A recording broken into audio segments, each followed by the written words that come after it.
Ngisacela ukubingelela ngoMango Uthobane sangoma esipulwane ezinye esipulwa amathambo. Mphathi wekhubalo sandla sensimbi. Sobo sentambo enhliziyo ebomvu zamadoda. Ntelatsho labathathu manzi olwandle manzi ababayo. Namhlanje ngizocela ukuchaza nakho ukubalekile. 1 kukhona umuntu ovuselwe isilwane.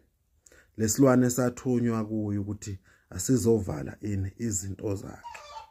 Oqala lokho. Okwesibili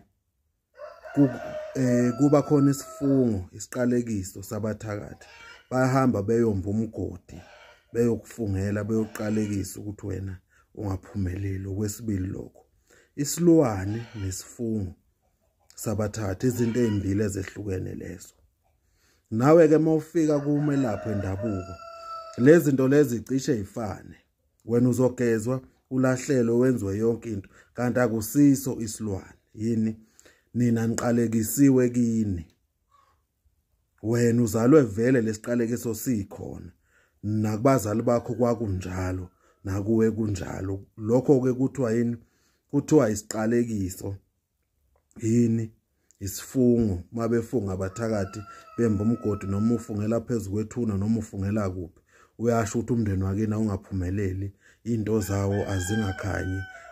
Asifune imoto ezothengwa, asifune umuntu ozogana, asifune umuntu ozoganwa. Lokho kuthiwa yini kuyisiqalekiso. Kodwa manivusela isilwane kuthathwa izinto ezithize sikhande lesilwane kuthathwa insila zenu lishadiswe nabo. Ningathola isimanga manje kukhona abantu abashadile kodwa abazi ukuthi bashadile.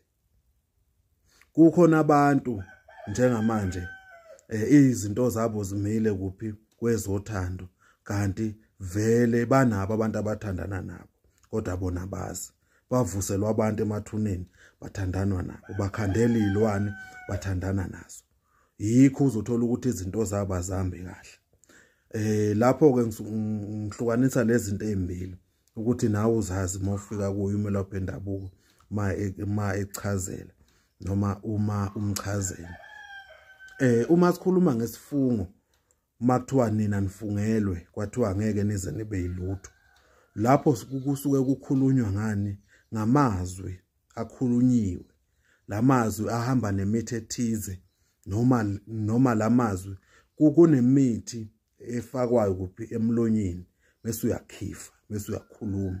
Lo muntu usuke kwenzela ini isifungo noma ekhafulele kuphi emgodini noma ekhafulele kuphi phezulu kwethuna leso isifungo. Kodwa umuntu ma ezothi kuwe ma wena uzoyiphupha ulele nomuntu uphupha wenzani noma kunesilwane wena esikwembethe ngoba lento mayifika kuwe kumnyama kubomvu uyayiphupha.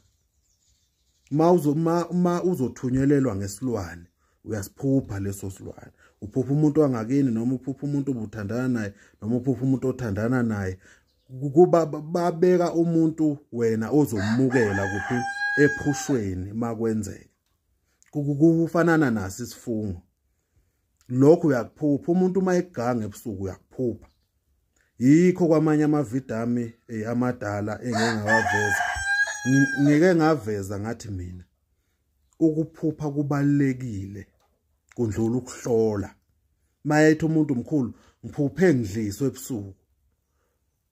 Lo muntu lo useyichazile indaba yakhe wasichaza into ayizele nestory sakhe. Nasemele ngihlale phezukwane kwalelo dliso uthi idlise elinjani leli ngoba yena useshilo. Sengisho ukuthi ke kuzona zonke izinto esiziphuphayo uzona zonke izinto ezivelayo emaphushini. Kufanele uthathe leyo nto uhambe uye kumelaphi endabuko uthi ngiphuphe kanje ungaze ulinde wena akuhlolele ngoba uzokuhlolela ezinye kanti wena uze ngokunye. Inkulumo yami ke namhlanje ibigcile lapha ekutheni kukhona isifungo kukhona isilwane. Kunabantu asebegezile bagezwa bahamba bawufakwe ezibene empophomeni balahlelwa ayikho inhlobo yenkukhu engakazi izihlatshelwe kuye la engazange azageze ngayo inyongo yakhe kodwa into zakhe azilungi. Isifungo nesilwane izinto engaziwani negazi izinto ezidla lona igazi ngoba amakhanda isifungo kuba nezinto ezithize ezisetshenziswayo. Siyathokoza kakhulu Mango Thobani.